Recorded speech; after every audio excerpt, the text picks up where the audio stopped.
Everyone, welcome to NCERT learning corner. आज हम पढ़ेंगे 7th क्लास का एक chapter. This is your first chapter. The name of this chapter is 3 questions. यानी इस चैप्टर में हम पढ़ेंगे 3 क्वेश्चंस के बारे में related to this story. Okay, कुछ लिखा है चैप्टर स्टार्ट होने से पहले। Let's read this. A king has 3 questions and he is seeking answer to them. एक राजा होता है, उनके पास 3 ऐसे सवाल होते हैं जिनका जवाब वो ढूंढते हैं। ठीक है। Now what are these questions? ये questions क्या है, वो सवाल क्या है? Does the king get what he wants? क्या वो राजा को वो अपनी जो सवाल थे उसके जवाब मिले या नहीं? तो इस चैप्टर में हम यही जानेंगे, वो सवाल कौन से थे और उनका जवाब वो क्या चाहते थे या ढूंढ रहे थे। चलिए चैप्टर को पढ़ते हैं। The thought came to a certain king that he would never fail if he knew 3 things. तो एक राजा थे, उनके जहन में एक सवाल आया या फिर एक थॉट आया जिसमें वो ये समझते हैं कि अगर उनको ये 3 चीजों के बारे में अगर उसका सही आंसर मिल जाता है तो शायद वो अपनी जिंदगी में कभी भी फेल नहीं होंगे, निराश नहीं होंगे। ठीक है। These 3 things were what is the right time to begin something. तो सबसे पहला जो उनका सवाल था वो था कि कोई भी चीज को शुरुआत करने से पहले सही समय कौन सा होता है या होना चाहिए। Which people should he listen to? उनको कौन से लोगों की बातें सुनना चाहिए। एंड थर्ड वन था what is the most important thing for him to do? उनके लिए जिंदगी में सबसे इंपॉर्टेंट चीज कौन सी थी जो उन्हें करना चाहिए। तो ये 3 सवाल जो थे उनके जहन में था और वो ये समझते थे कि अगर मैं इन सवालों का अगर मुझे जवाब मिल जाए तो शायद मैं जिंदगी में कभी भी फेल नहीं होऊंगा। Okay, so this were the 3 questions. The king therefore sent messengers throughout his kingdom, promising a large sum of money to anyone who would answer these 3 questions. और इन्हीं सवालों का जवाब ढूंढने के लिए वो क्या करते हैं, वो सेंड करते हैं अपने मैसेंजर्स को। What is messenger? यानी जो अपना जैसे दूत कहते हैं ना, जो अपना मैसेज जो है राजा का जो भी मैसेज होता है वो लोगों तक पहुंचाने के लिए वो एक मैसेंजर को बुलाते हैं और पूरे अपने जो राज्य है वहां पर वो भेजते हैं और वो कहते हैं कि जो भी इन सवालों का आंसर मुझे ढूंढ के देगा उनको मैं I will promise to give a large sum of money, यानी बहुत अच्छा खासा मैं उनको इनाम दूंगा, पैसा दूंगा। ठीक है। Many wise men came to the king, but they all answered his question differently. तो जब उनको लोगों को ये पता चला कि राज्य में जाना है और इन सवालों का आंसर ढूंढ के राजा को बताना है, तो तब कई सारे वाइस मैन वो होते हैं जो बहुत ही बुद्धिमानी होते हैं। ठीक है। तो राज्य में ऐसे कई सारे बुद्धिमानी लोग थे जो राजा के पास गए और जब भी वो जाते तो उनके जो आंसर्स होते वो काफी एक दूसरे से अलग होते, डिफरेंट होते हैं। ठीक है। In reply to the first question some said the king must prepare a timetable and then follow it strictly. तो सबसे पहले आप यहाँ देखिए सवाल नंबर 1 क्या था कि what is the right time to begin something, कि मुझे कोई भी कार्य करने से पहले कौन सा सही समय मुझे तय करना है। तो इसके जवाब में बहुत सारे ऐसे लोग आए जिन्होंने ये कहा कि सबसे पहले राजा को जो है एक टाइम टेबल सेट करना चाहिए और उस टाइम टेबल को वो स्ट्रिक्टली फॉलो करे, तभी जाके वो कार्य जो है वो सफल होगा, है ना, he will be successful. Only in this way, they said, could he do everything as its purpose time. और अगर वो ये करते हैं तो जो भी कार्य वो करना चाहते हैं, जो भी काम वो करना चाहते हैं, वो एक सही समय पर स्टार्ट होगा। Others said that it was impossible to decide in advance the right time for doing something. अब कुछ लोग ये भी कह रहे थे कि कोई भी कार्य करने के लिए कोई पक्का टाइम आप नहीं ढूंढ सकते हो। ठीक है। सभी कार्य का अलग अलग एक समय होता है। अगर आप पहले से ही समय को निश्चित करोगे तो हो सकता है कि वो कार्य सही ढंग से ना हो। तो उनके हिसाब से ये था कि आप कोई भी काम करने के लिए पहले से ही डिसाइड नहीं कर सकते हो, है ना। It is impossible to decide in advance the right time. कोई भी काम, अगर जैसे कि मुझे कोई काम करना तो मैं ये नहीं कर सकती ना कि मैं कल ही ये काम करूंगी, मे भी कुछ चेंजेस हो सकता है। तो कुछ लोगों का ये भी विचार था। The king should notice all that was going on. Foolish pressure and always do whatever seemed necessary at the time. और वो कहते हैं कि राजा को अगर कोई भी कार्य करना हो तो उनको हर चीज को अवॉइड करना चाहिए। जो फुलिश प्रेशर होता है ना कि आपको करना ही करना है, वो सब छोड़ के जब आपको उनको लगता है कि ये सही समय है मुझे करने का, तभी उनको वो कार्य करना चाहिए। ऐसे कुछ लोगों का विचार था, ठीक है। Yet another said that the king needed a council or wise men who would help him act at proper time. अब कुछ लोग ये भी कह रहे थे कि राजा को ऐसे लोगों की जरूरत होगी जो काफी वाइस हो, जो उनको ज्ञान दे सके, उनको एक सही ट्रैक समझा सके, सही रास्ता दिखा सके, और जो उनको ये एडवाइस करे कि उनके लिए कौन से कार्य करने का सही टाइम क्या है। तो उनको ऐसे लोगों की जरूरत भी होगी, तभी जाके वो काम सही ढंग से या अच्छे तरीके से कर पाएंगे। This was because one man would find it impossible to decide correctly. वो ये इसलिए कह रहे थे कि एक इंसान को एक इतना बड़ा राज्य है और उनको कई सारे डिसीजंस लेने होते हैं, तो उनके पास अगर ऐसा कोई व्यक्ति हो जो उनको सही तरीके से सही दिशा में उनको समझा सके, तो तभी जाके राजा जो है वो सही काम सही समय पर कर पाएंगे, ठीक है। तो the right time for every action, okay. But then others said that there were some things which could be urgent. These things could not wait for the decision of the council. अब यहाँ पर देखिए कई सारे लोग जो है अपने अपने विचार लेके आ रहे। अब एक राज्य जो होता है वो एक बहुत छोटा नहीं होता है, उसमें थाउजेंड्स एंड थाउजेंड्स लोग होते हैं, और उन थाउजेंड्स में मान लीजिए 100 वाइस मैन होंगे, तो सभी के विचार तो अलग ही होंगे। अब यहाँ पर कुछ लोग फिर क्या कह रहे हैं कि ऐसा जरूरी नहीं है कि राजा को अगर कोई वाइस मैन उनके साथ हो और वो समझाए कि आपको करना क्या है तभी वो राजा कर पाएगा, ऐसा जरूरी नहीं है। कई बार ऐसी भी सिचुएशन आ जाती है जब राजा को अर्जेंटली कोई डिसीजन करना होता है या फिर कोई निर्णय लेना पड़ सकता है। तो this things could not wait for the decision of the council. तो अगर राजा को कोई डिसीजन लेना हो तो वो वेट नहीं करेंगे कि कब वो काउंसिल जो उनके जो लोग है वो उनको समझाए बताए समय, ये नहीं पॉसिबल है। तो उनका ये सोचना था कि अगर कोई ऐसा सिचुएशन आ जाता है तो राजा को उसी वक्त तुरंत ही कोई डिसीजन लेना पड़ सकता है, ओके।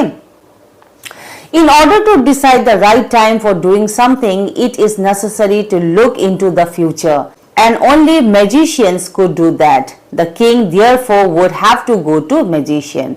और उनका ये कहना था कि अगर आप ये जानना चाहते हो कि भविष्य में क्या होगा और भविष्य में मुझे कौन सा निर्णय लेना पड़ सकता है, तो आपको एक मैजिशियन की जरूरत होगी। और वो मैजिशियन ही कर सकता है ना, क्योंकि मैजिशियन जो होते हैं जो जादू दिखाते हैं उनको आगे क्या होने वाला है शायद कहीं ना कहीं उनको अभाव होता है, उनको पता चलता है। तो वहाँ कुछ लोग ये कहते हैं कि अगर राजा को फ्यूचर के बारे में अगर कुछ जानना है तो उनको किसकी जरूरत होगी, एक मैजिशियन की।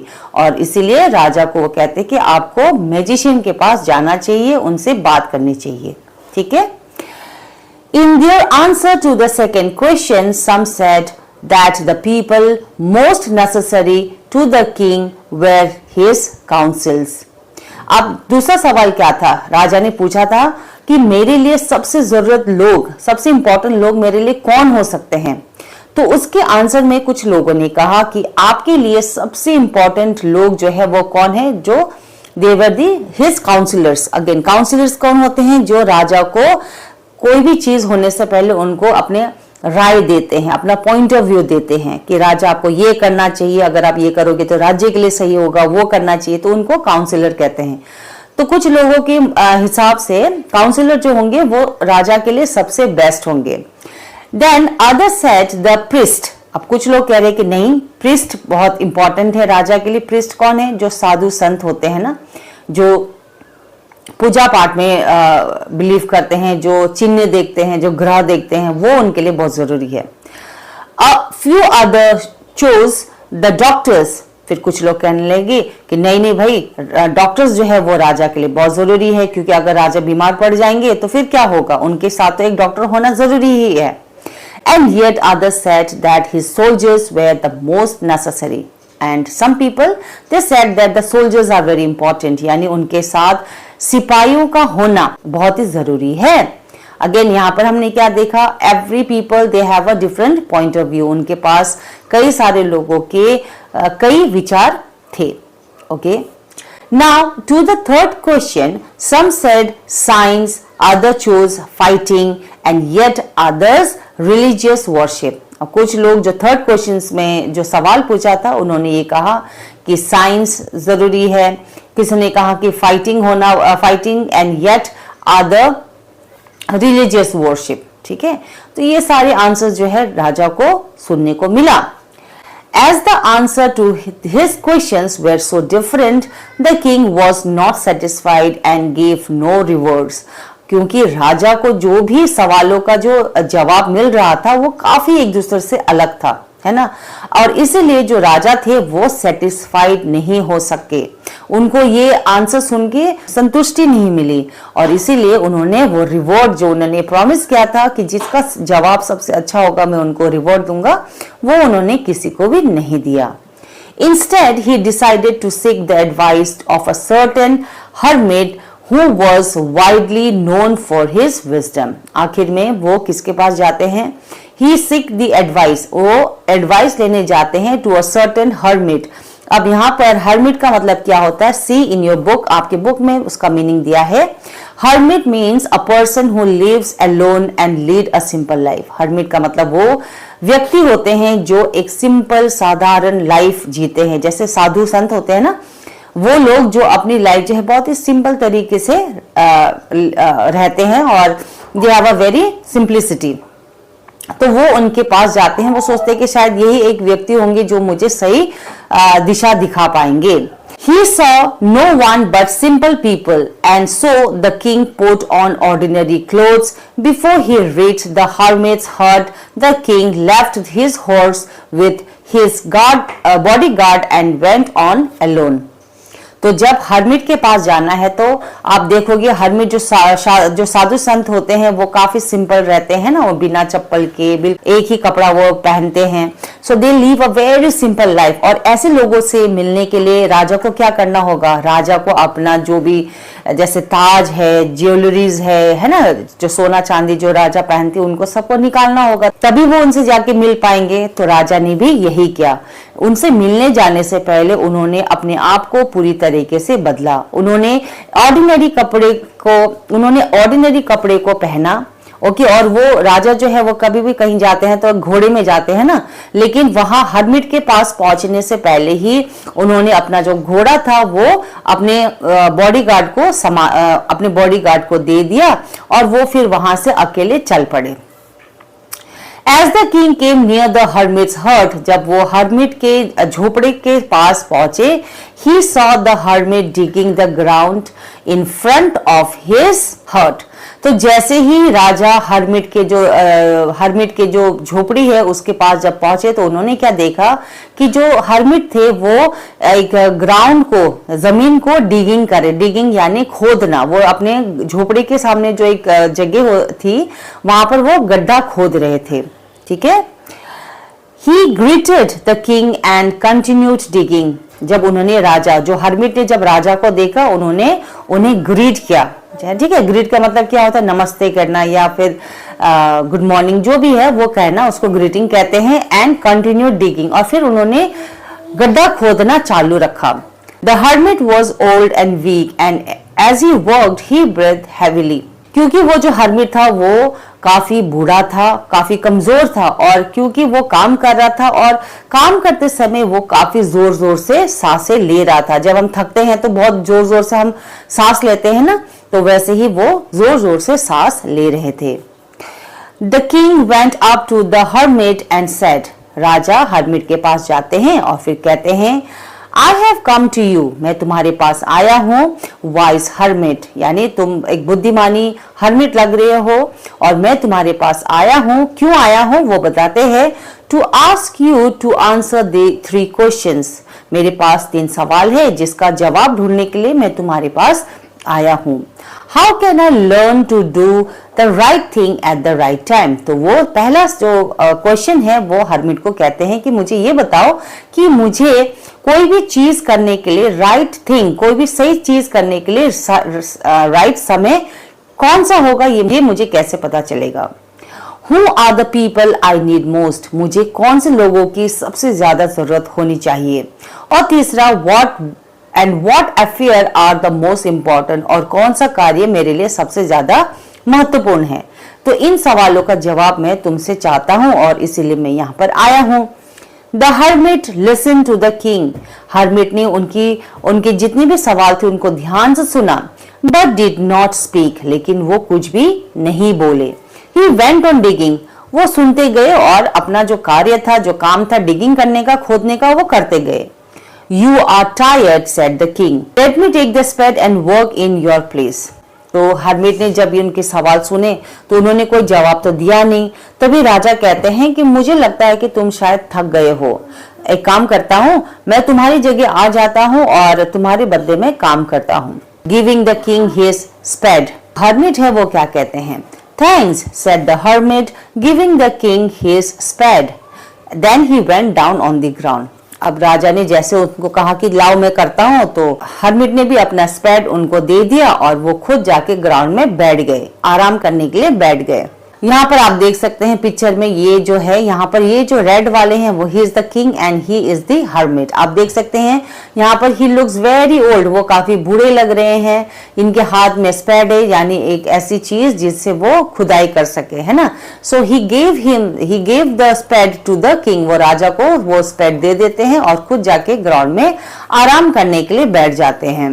When the king had dug 2 beds, He stopped and repeated his question. अच्छा, beds का मतलब यहाँ पर क्या है? You can see in your book, beds का मतलब होता है small patches of ground for plants. जैसे हम कोई भी पौधा लगाते हैं तो हम क्या करते हैं, पहले गड्ढा खोदते हैं ना। तो उन्होंने 2 जब ऐसे गड्ढे खोद लिए तो फिर वो रुक जाते हैं, जो राजा है वो रुक जाते हैं और फिर दोबारा से वो अपना सवाल हर्मिट को दोबारा से पूछते हैं। The hermit gave no answer but stood up, stretching out his hand for the spade and said. जब राजा ने दोबारा ये सवाल उनसे पूछा तो हर्मिट ने अभी भी कोई भी जवाब नहीं दिया और उन्होंने क्या किया? He stood up, वो चुपचाप खड़े रहे। Stretching out his arm for the spade, उन्होंने अपना हाथ राजा की ओर फैलाया। क्यों फैलाया? ताकि वो जो स्पेड है, जो कुल्हाड़ी है, वो उनसे मांगे। तो जैसे हम कोई चीज मांगते हैं ना, तो वैसे उन्होंने अपना हाथ फैलाया और कहा कि मुझे दे दो, ऐसे उन्हें जेस्चर दिया एंड सेड। फिर उन्होंने क्या कहा? Now you rest and let me work. राजा से वो कहते हैं कि अब आप थक गए होंगे, आप आराम कर लीजिए और अब मैं काम करता हूँ। But the king did not give him the spade and continued to dig. लेकिन राजा ने उनकी बात नहीं सुनी। उन्होंने उसको जो कुल्हाड़ी थी या वो थी खुदाई करने वाली जो चीज थी उनको नहीं दिया और वो अपना खुदाई करना उन्होंने चालू रखा। 1 hour passed, 1 घंटा बीत चुका था। Then another, फिर दूसरा घंटा भी बीत चुका था। The sun went down behind the tree and at last the king stuck the spade into the ground and said. अब वो इतनी देर तक, राजा को कहाँ इतनी आदत होती है कि वो इतनी देर तक काम करे। फिर वो 1 घंटा काम किया उन्होंने, फिर 2 घंटा हो गया और धीरे धीरे समय बीते गया और शाम हो गई। The sun went down behind the trees, जो सूरज है वो अब डूबने लगी थी, पेड़ के पीछे वो डूबने लगी थी और आखिर में राजा जो है वो रुक जाते हैं और जो वो स्पेड है वो ग्राउंड में फेंक देते हैं, ठीक है। एंड सेड, और कहते हैं, I came to you wise man for an answer to my question. और फिर वो कहते हैं कि मैं तो तुम्हारे पास अपने सवालों का जवाब ढूंढने आया था। If you can give me no answer, let me so tell me so I will return home. वो कहते हैं कि मैं अपने सवालों का जवाब ढूंढने आया था और अगर तुम्हें आंसर नहीं पता है ना तो तुम मुझे बता दो, मैं अपने घर चले जाऊंगा। Here comes someone running, said the hermit. और तभी हर्मिट कहता है, देखिए देखिए वहां से कोई दौड़ते हुए हमारे पास आ रहा है। पार्ट 2 में क्या होता है? The king saw around and saw a bearded man running towards them. तभी राजा देखते हैं कि एक इंसान जिनके चेहरे पे दाढ़ी है वो दौड़ते हुए उनके तरफ आ रहे हैं। His hand were pressed against his stomach. वो अपने पेट को पकड़ते हुए उनके पास दौड़े दौड़े आ रहा है। From which blood was, वो अपने पेट को क्यों पकड़ के आ रहा था? क्योंकि उसके पेट से खून निकल रहा था, बह रहा था। When he reached the king, he fainted and fell to the ground. जब वो राजा के पास पहुंच जाता है तो वो गिर जाता है, ग्राउंड में गिर जाता है। The king and the hermit removed the man's clothing and found a large wound in his stomach. जब राजा के पास वो जख्मी इंसान पहुंचता है तो दोनों ही हर्मिट और राजा उसके कपड़े, वस्त्र जो है कपड़े फटाफट उतारते हैं और देखते हैं क्या कि उसके पेट में बहुत ज्यादा जख्म लगा हुआ है। ठीक है, ही वॉज वुंडेड, वुंड यानी घाव हो जाना। The king washed and covered it with his handkerchief. जैसे ही राजा ने ये देखा तो राजा ने फटाफट से उसको क्या करा, उनको उससे साफ किया, उस जख्म को साफ किया और अपनी जो हैंकरचीफ यानी रुमाल जो थे उससे उनको बांध दिया। But the blood could not stop flowing, लेकिन फिर भी ब्लड तो रुक ही नहीं रहा था, ब्लड बांधने के बाद भी वो फ्लो हो ही रहा था। The king redressed the wound until at last the bleeding stopped. राजा फिर भी नहीं रुके, राजा ने तब तक उनको रीड्रेसिंग किया। रीड्रेस मतलब कपड़े ना, कपड़े के ऊपर कपड़े बांधना उन्होंने चालू रखा जब तक कि जो खून बहना बंद ना हुआ। ठीक है, तब तक उन्होंने ये काम किया। The man felt better and asked for something to drink. उस जो घायल व्यक्ति था जब उसका खून रुक गया तो उसको कुछ थोड़ा आराम मिला और फिर उसने राजा से कुछ पीने के लिए मांगा। The king brought fresh water and gave it to him. राजा उसके लिए ताजा पानी लाते हैं और फिर उसे दे देते हैं। By this time the sun had set and the air was cool. अब शाम हो चुकी थी और इसलिए जो हवा जो थी वो काफी ठंडी चल रही थी। The king with the hermit's help carried the wounded man into the hut and led him on the bed. राजा उस हर्मिट के हेल्प से वो जख्मी इंसान को उठाते हैं और उसे बिस्तर की ओर, ताकि वो आराम कर सके, उसके बेड के ओर ले जाते हैं और उसे वहां पर सुला देते हैं। The man closed his eyes and lay quietly. वो जख्मी इंसान आराम से बिस्तर में लेट जाता है, आंखें बंद करता है और चुपचाप से वो सो जाता है। The king, tired by his work and the work he had done, lay down on the floor and slept through the night. अब राजा ने सुबह से ही काम करना चालू कर दिया था। पहले तो उसने गड्ढे खोदे, है ना, इतनी देर वो पैदल चल के आए, अपने घोड़े को, अपने बॉडीगार्ड को दे के वो चल के आए, फिर उसके बाद उन्होंने गड्ढा खोदा, फिर अचानक से वो जो जख्मी इंसान था उनकी मदद की। तो राजा भी इतने सारे काम करने के बाद he was also very tired, उनको भी नींद आ रही थी। सो दैट इज वाई वो राजा क्या करते हैं, वो अपनी थकान मिटाने के लिए जमीन में ही लेट जाते हैं। राजा अक्सर क्या सोते हैं, उनकी तो एक बहुत ही बड़ा महल होता है जहां पर हर चीज जो है वो अवेलेबल होता है। बट यहाँ पर क्योंकि राजा इतना थका हुआ था, उसको कोई चीज की सूझ नहीं थी और इसीलिए वो जमीन में ही सो गए ताकि वो भी रेस्ट कर सके और पूरी रात वो बहुत आराम से सोए। When he awoke, जब वो जागे, it was several minutes before he could remember where he was or who the stranger bearded man lying on the bed was.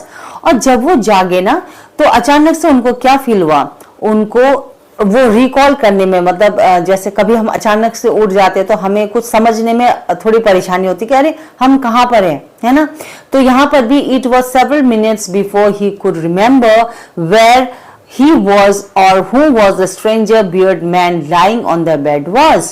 Forgive me, said the bearded man in the weak voice when he saw that the king was awake.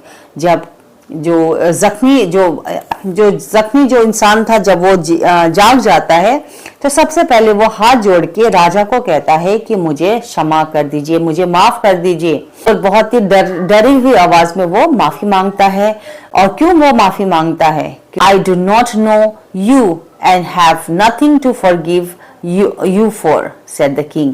जब वो राजा से माफी मांगता है तो राजा कहता है कि तुमने ऐसा कुछ काम करा ही नहीं जिसके वजह से तुम मुझसे माफी मांग रहे हो, और तुमने ऐसा कोई अपराध तो किया नहीं है, तो मैं तुम्हें कैसे माफी कर दूं? तुमने तो कोई गलती ही नहीं की है। You do not know me, but I know you. I am that enemy of yours who swore revenge on you. तब वो जो जख्मी इंसान है वो कहता है कि राजा, आप मुझे नहीं जानते हो, लेकिन मैं आपको अच्छे से जानता हूँ। आई एम दैट एनिमी, मैं वही दुश्मन हूँ, आपका वही दुश्मन हूँ जिन्होंने आपसे रिवेंज लेने के लिए, बदला लेने के लिए कसम खाई थी। Because you put my brother to that and seize my property, और मैंने आपसे बदला लेने के लिए इसीलिए ठानी थी क्योंकि आपने मेरे भाई को मार दिया था और मेरी जितनी भी जमीन जायदाद थी वो आपने अपने कब्जे में ले लिया था, और इसीलिए मैं आपसे बदला लेना चाहता था। I knew you had gone alone to see that hermit and I made up my mind to kill you on your way home. मुझे कहीं से ये पता चल गया था कि आप ये हर्मिट से मिलने जा रहे हो, और मैंने तभी ये सोचा कि जब आप रास्ते में होगे, जब आप घर वापस लौट रहे होगे तो मैं आपको जरूर मार डालूंगा। तो उसने पहले से प्लानिंग कर रखी थी।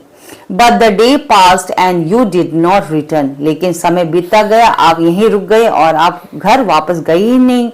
So I left my hiding place, और इसलिए मैं जहां पर छुपा हुआ था आपको मारने के लिए वो जगह मैंने छोड़ दी। And I came upon your bodyguard who recognized me and wounded me. और जब मैं वहां से भाग रहा था, जब मैं जा रहा था, तभी आपके जो बॉडीगार्ड थे उन्होंने मुझे पहचान लिया कि मैं आपका दुश्मन हूं, और उन्होंने क्या किया, उन्होंने मुझे जख्मी कर दिया। I escaped from him, मैं उससे भागने के लिए, बचने के लिए मैं भागा। But I should have died if you had not dressed my wound. मैं अपने आप को बचाने के लिए भागा, लेकिन अगर आपने मुझे मेरे जख्म में मलहम नहीं लगाया होता तो शायद मैं मर चुका होता। I wish to kill you and you have saved my life. हालांकि मेरा पहला विचार क्या था कि मैं आपको मार डालूं, लेकिन आपने तो मेरी ही जान बचा ली। Now, if I live, I will serve you as your most faithful servant and will order my son to do the same. Forgive me. अब वो जख्मी इंसान कहता है, जो राजा के एक्चुअली में एनिमी है, दुश्मन है, वो कहता है कि राजा, क्योंकि आपने मेरे जख्मों को इतने अच्छे से, घाव को इतने अच्छे से भरा, जिस वजह से मैं जिंदा हूं, और अगर मैं जिंदा रह जाता हूं तो मैं पूरी लाइफ, अपनी पूरी जिंदगी आपका सेवादार बनूंगा, एक फेथफुल सर्वेंट, यानी ऐसा इंसान जो बहुत ही फेथफुल हो। मैं पूरी जिंदगी आपके गुलाम बने रहूंगा, और मेरे मरने के बाद मेरा बेटा भी आपके चरणों में आएगा, वो भी आपका सेवा करेगा। और ये कहते हुए वो माफी मांगता है। ठीक है। The king was very happy to have made peace with his enemy so easily and to have won him over as a friend. अब राजा को जब ये बात उन्होंने सुनी तो उनको बहुत ज्यादा खुशी हुई। उनको ये लगा कि जिस इंसान से मेरी इतनी बड़ी दुश्मनी थी, जो मुझे मारना चाहता है, आज वो मेरे दोस्त बनने के लायक है, वो मुझसे दोस्ती करना चाहता है। तो ये बात राजा को बहुत ही अच्छी लगी। He not only forgave him but said he would send his servant and his own doctor to look after him. राजा ने उस इंसान को सिर्फ माफी नहीं की, बट उन्होंने ये भी कहा कि देखो, क्योंकि अब तुम मेरे बहुत खास हो तो मैं तुम्हें अपना जो डॉक्टर है वो मैं तुम्हें भिजवाऊंगा, और तुम्हारी वो देखभाल करेगा, ठीक है, और वो अच्छे से तुम्हें जल्दी से ठीक कर देगा। And he promise to give back the man's his property. और राजा ने ये भी कहा कि देखो, उस वक्त जो मैंने प्रॉपर्टी तुमसे ली थी, तुम्हारे भाई से ली थी, वो मैं तुम्हें दोबारा वापस कर भी दूंगा। So this was a nice ending, है ना, बहुत अच्छी एंडिंग हुई। Leaving the wounded man, the king went out to the hut and looked around for the hermit. अब राजा ने उससे बातचीत तो कर ली थी, तो राजा उस wounded man को वहीं छोड़ते हैं और फिर वो दोबारा वो झोपड़ी में जाते हैं जहाँ पर hermit रहते हैं, तो और वो उनको ढूंढने लगते हैं। Before going away, he wished once more to get answer to his question. अब राजा को ये था कि मैं अपने राज्य में जाने से पहले मैं चाहता हूं कि मैं एक बार हर्मिट से मिलूं और अपने सवाल का जवाब ढूंढ लूं उनसे। The hermit was on his knees sowing seeds in the beds that had been dug in the day before.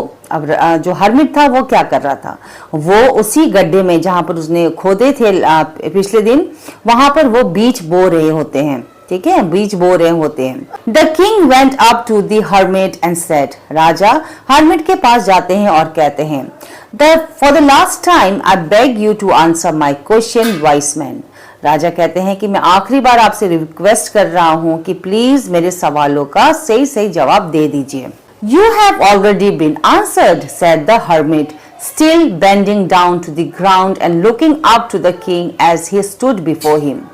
जब राजा ये सवाल कहते हैं कि अरे तुम मेरे को जवाब दे दो, मैं यहाँ से चले जाऊंगा, तो जो हर्मिट था वो अपना काम कर ही जा रहा था और वहीं से बैठे बैठे वो राजा को देखते हैं और फिर कहते हैं कि अरे भाई आपको तो अपना जवाब आपको मिल ही गया, जो जवाब आप ढूंढ रहे थे वो तो आपको मिल गया. ये कहते हुए वो उनको देखते हैं. ठीक है, वो जमीन में ही काम कर रहे होते हैं. How have I been answered? What do you mean? राजा कहते कि ये क्या, मुझे कब जवाब मिला, कब मिला मुझे जवाब. Do you not see? replied the hermit. क्या आप देख नहीं सकते हो? If you had not pitied my weakness yesterday and had not dug this bed for me, you would have gone away. वो कहते हैं कि आपको ये समझ में नहीं आ रहा कि अगर आप मुझे मेरे ऊपर दया नहीं दिखाते कल, और क्योंकि मैं इतना कमजोर दिख रहा था आपको, आपने क्या किया, आपने जो कुल्हाड़ी ली मेरे से और आपने मेरा काम करना शुरू कर दिया, जिस वजह से मेरा काम आसान हो गया है ना. You would have gone away. तो फिर आप, अगर ऐसा नहीं होता, आप यहाँ पर नहीं आते, आपने मुझ पर दया नहीं दिखाई होती, तो आप क्या करते, आप तो अपने घर चले जाते है ना. लेकिन आपने ऐसा नहीं किया. क्या आपने मुझे मदद की और फिर आप मेरे साथ काम में लग गए. Then that man would have attacked you and you would have wished you had stayed with me. और अगर आप घर के लिए निकल जाते तो जो इंसान आपको मारने के लिए ताक लगा के बैठा है वो आपको मार देता, और फिर कभी कहीं ना कहीं आपको ये विचार आता आपके मन में कि काश मैं वही हर्ट में रुक जाता, वही हर्मिट के पास रुक जाता तो मेरी जान बच जाती. और फिर इसीलिए आपने क्या किया, आप घर भी नहीं गए, आप यहीं रुके रहे और जिस वजह से आपकी जान बच गई. सो ये एक क्या है. So the most important time was when you were digging the bed. तो सही समय क्या था, सही समय आपकी जिंदगी बचने के लिए वो समय था जब आप खुदाई कर रहे थे, है ना. And I was the most important man. और आपके लिए सबसे इंपॉर्टेंट इंसान कौन रहा, मैं, क्योंकि मैंने आपको अपने और खींचा, आपको काम में लगाया और इस वजह से आपकी जान बच गई. And to do me good was your most important business. और मेरे लिए सोचना, मेरी कमजोरी के बारे में सोचना, मेरे भले के लिए सोचना, ये आपका सबसे अच्छा कार्य भी हुआ, है ना. तो आपको क्या तीनों आंसर मिला ना राजा को.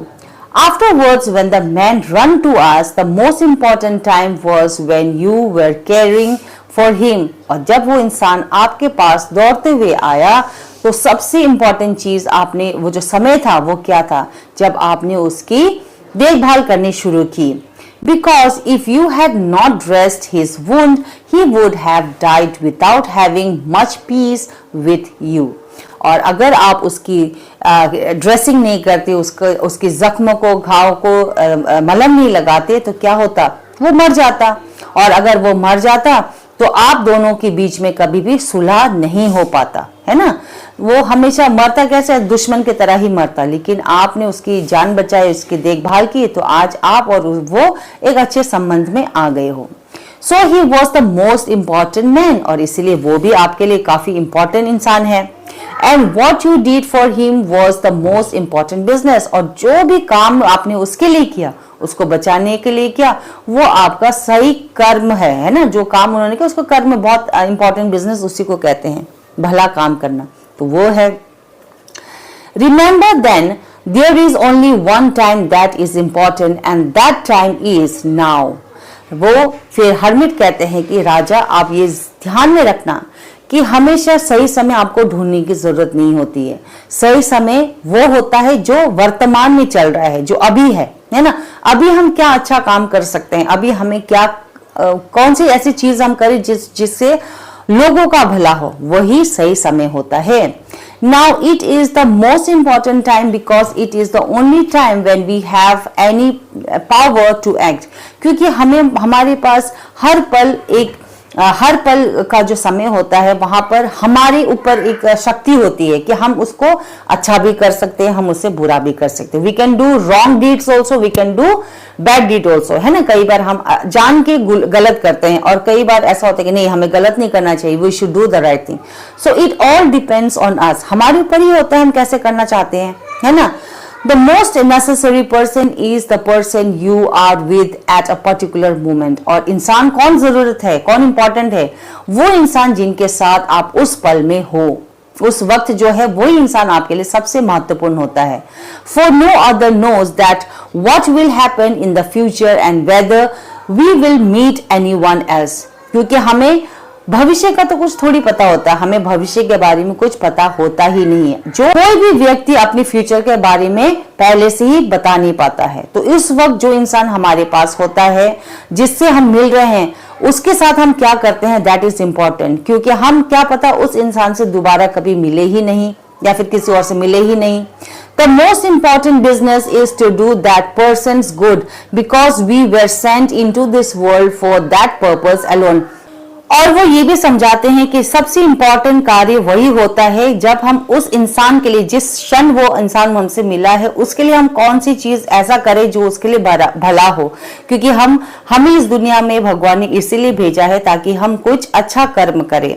तो ये समझाते हुए जो हर्मिट है वो राजा को सारे सवालों का जवाब दे देते हैं। और इस चैप्टर में हमने ये जाना कि एक राजा जिनके पास 3 सवाल होते हैं, उसके जवाब में वो ढूंढने के लिए कई सारे योजना बनाते हैं, कई सारे प्रोग्राम्स बनाते हैं, बट उनको आखिर में सवाल का जवाब मिलता कहाँ से है, एक हर्मिट से, जो उनको प्रैक्टिकली समझाते हैं कि लाइफ में क्या जरूरी है, कौन से लोग उनके लिए जरूरी है और उनको कैसा कार्य, कैसा कर्म करना चाहिए। तो इसी के साथ ये चैप्टर होता है कंप्लीट। आपको एक्सप्लेनेशन समझ में आया या नहीं, प्लीज कमेंट करके जरूर बताना। वीडियो पसंद आया है तो लाइक जरूर करना। ऐसे ही और भी वीडियोस देखने के लिए चैनल को जरूर सब्सक्राइब कर देना। अदर क्लासेस के लिए भी कई सारे वीडियोस बने हैं, you can share with your friends and families. Thanks for watching this video. Happy learning.